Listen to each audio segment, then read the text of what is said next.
સુરતના ડિંડોલી ખરવાસા ખાતે આગામી 16 થી 22 જાન્યુઆરી દરમિયાન ઐતિહાસિક શિવ મહાપુરાણ કથાનું આયોજન કરાયું છે। ત્યારે રવિવારે ભવ્ય દિવ્ય કળશ યાત્રાનું આયોજન કરાયું હતું। આંતરરાષ્ટ્રીય કથાકાર પ્રદીપ મિશ્રાજીના સાનિધ્યમાં સુરતના ડિંડોલી ખરવાસા ગામ ખાતે આવેલા વેદાંત સિટીમાં આગામી 16 જાન્યુઆરીથી 22 જાન્યુઆરી સુધી ઐતિહાસિક શિવ મહાપુરાણ કથાનું આયોજન થવા જઈ રહ્યું છે। ત્યારે શિવ મહાપુરાણ કથા પહેલા રવિવારના રોજ ભવ્ય દિવ્ય કળશ યાત્રા કાઢવામાં આવી હતી, જેમાં લાખોની સંખ્યામાં ભાવિક ભક્તો જોડાયા હતા। આ કળશ યાત્રામાં દરેક જ્ઞાતિ જાતિ સનાતની हिंदू धर्मों લોકો જોડાયા હતા। सूरत नगरी में गुजरात में शिव महापुराण कथा जो होने वाली है उसकी आज शोभा यात्रा निकली है।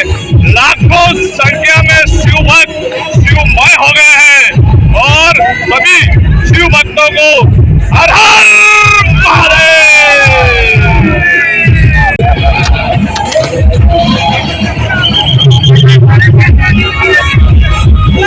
हर हर महादेव, श्री शिवाय नमस्तुभ्यम। मेरे प्यारे शिव भक्तों, आप देख लो यहाँ पे लाखों की संख्या में और मैं बाबा से प्रार्थना करूंगा कि मेरे प्यारे शिव भक्तों की सारी इच्छा सारी मनोकामना पूर्ण। हर हर